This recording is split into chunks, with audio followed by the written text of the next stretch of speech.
So I watched three shows, which are all kind of ridiculous, and I thought to myself, I don't think I could make a full video on any of these, so why not just, make one on all three? Because, I mean, there's really not much to talk about with any of them, or at least individually. All three of them are kind of, they're kind of, they're experiences. You gotta watch them yourself to really get the full package, to really get the full, effect of it. So yeah, I'm gonna try not to just quote everything, do all this stuff, whatever. But yeah, let's just go through these. So the first one I watched was The Shivering Truth, which how do I describe it? I guess I describe it kind of like Twilight Zone mixed with Robot Chicken, which sounds like an odd, it sounds very odd, but I mean, yeah, that's kind of what it is. It's stop motion, like Robot Chicken. It's kind of like it's a bunch of like sketches, I guess. Not so fast paced as Robot Chicken. It's kind of like a lot of times Robot Chicken will have that one last sketch that goes on for several minutes. It's kind of like that for every episode, but like longer stretches of that one sketch at the end of every Robot Chicken, where it's just like it's just the longer bit. Um, sometimes they'll like start from one place and expand on themselves, or like go off on a semi-related tangent, or maybe it'll like go somewhere and then loop back around to where it started. And it's an interesting way to do things, but it's definitely horror comedy. Like one of the trailers, there was a bit where I think it was for season two. It was either the trailer was either for season one and it showed up in season two, or this trailer like preview was like for season two, and I just didn't realize it. I have no idea, but it's one of the things that got me interested. It's this guy. He's got a bunch of knives floating behind him, and the joke is he's paranoid, and that's his paranoia behind him is all these knives. But anytime someone tries to help him, they never point out the knives. They're never like, "Hey, there's knives behind you." They're just like, "Oh my God, are you okay?" Because they see the knives, and that's clearly dangerous. But they never explicitly tell him that there's knives floating behind him. So they'll tell him to look behind him, but then he looks behind him and the knives move, and then he like holds a mirror up to his face, and they spread out so that they don't show up in the mirror, and they're always outside of his field of vision. So it's just very odd, and kind of all the sketches are just these fever dreams that go to weird places, and I love that kind of stuff. And then like the ending, like the end song, I guess, like the credits.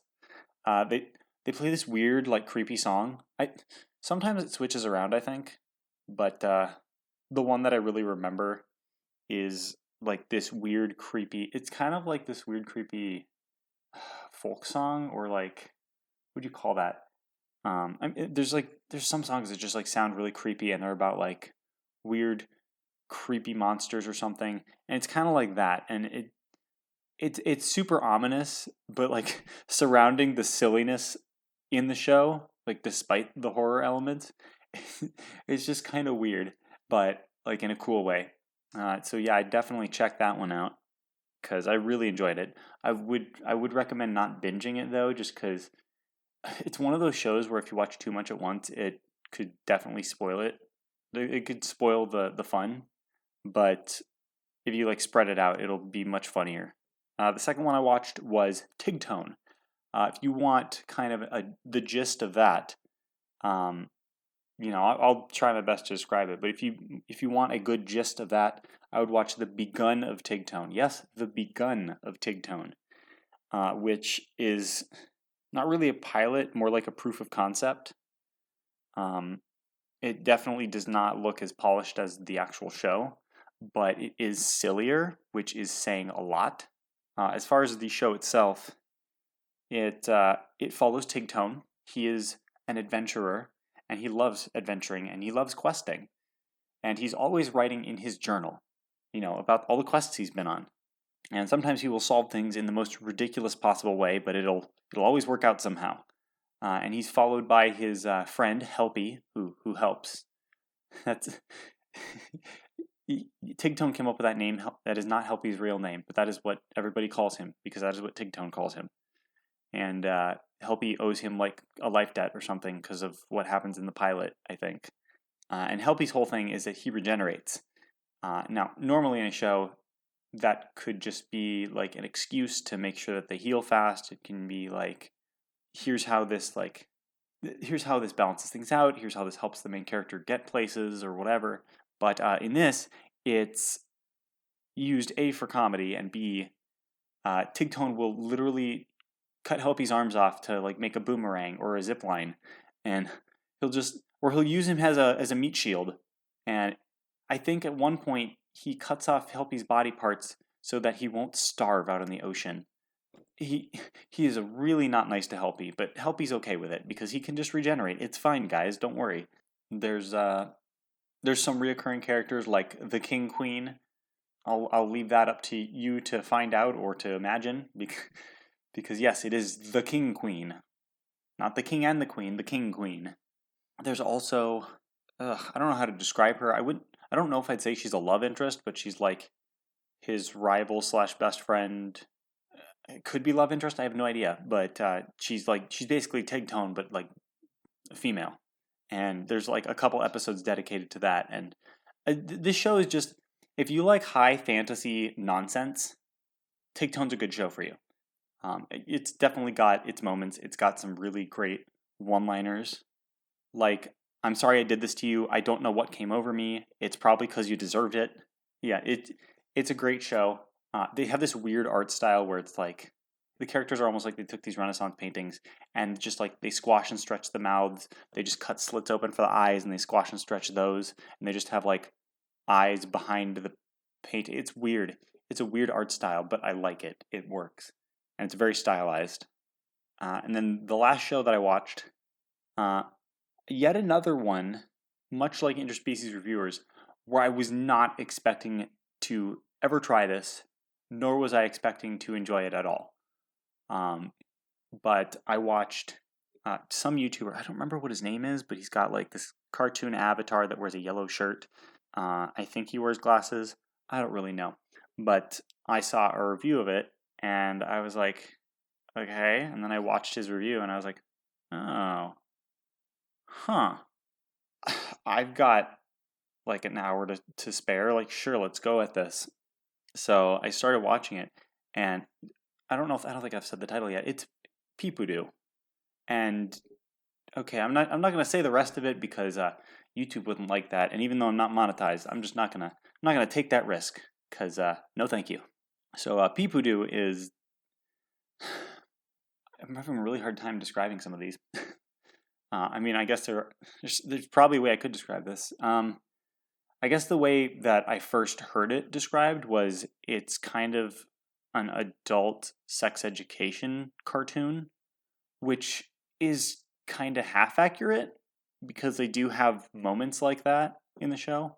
I mean, it's kind of, the art style is kind of like this. It's something you'd see on Cartoon Network, basically, minus the fact that it's not CalArt style. Like it's semi unique. It's unique in its animation, I would say. But yeah, it just looks like this silly, happy-go-lucky show for the most part until you notice that every character isn't wearing pants and they do have the parts down there. Doesn't matter male or female, they will have the parts down there. 9 times out of 10. As far as the sex education bits, I wasn't expecting to learn anything, but surprisingly, there were a couple things that I actually did learn. Like, how grapefruit affects medication like Viagra. Apparently, it like counteracts it or something. I don't know.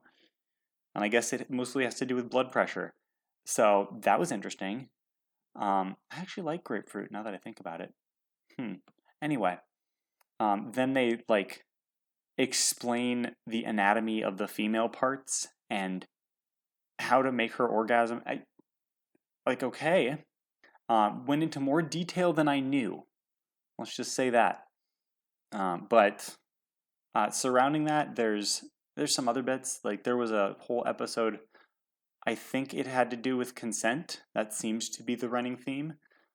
I think wasn't handled perfectly, but it went places I wasn't expecting to. I thought it was really weird when they brought up the wage gap. That was kind of out of place. But what really bothered me about that episode was actually that Peepoodoo was innocent in every part of the episode, yet he got a lot of the backlash, which is like, okay, is this supposed to say something about women? Is it just part of the show? I don't. What am I supposed to take away from that? Anyway, there's a few episodes that like they don't have, as far as I could tell, any educational bits, no like life lessons or anything. It was just raunchy, ridiculous humor, like the glory hole one, where it's just a tree stump with a bunch of holes in it, and there's this old man who sits inside the tree stump, and then people put money in, and you can guess what he does. Sometimes it's informative, sometimes it's not. Sometimes it has an important lesson, sometimes it doesn't. Sometimes it's just a ridiculous, silly show. But in a way, it's kind of endearing, if like a little weird, and by a little weird I mean really weird. But yeah, I would say I didn't hate it. It was definitely something. If you're not willing to see, you know, animal cartoon characters going in the buff, if you're not willing to see fully animated parts, if you get my meaning, then maybe it's not the show for you. Certainly was a little uncomfortable at times, but you know, I kind of enjoyed it. I do find it kind of weird how I think it's made by Frenchmen, because I watched season 1 and then I was like, I see a season 2. Should I check that out? What could hurt? And they're only in French. They're only dubbed over in French in season 2. So it's like, all right. I guess I'm not watching it for now. I don't speak French. So yeah, those were the 3 shows I watched. All kind of ridiculous. All not something I could talk a whole lot about individually without like spoiling the fun. So yeah, I would go watch them. Go watch them if they sound like your thing. We got the horror comedy like Robot Chicken mixed with Twilight Zone show. We've got the high fantasy nonsense show where no one has any sort of rational thought at all. And then we have the half adult sex education cartoon / just raunchy comedy. So yeah, I hope you enjoyed listening to that, and be sure to click all the buttons, and I hope you have a good day.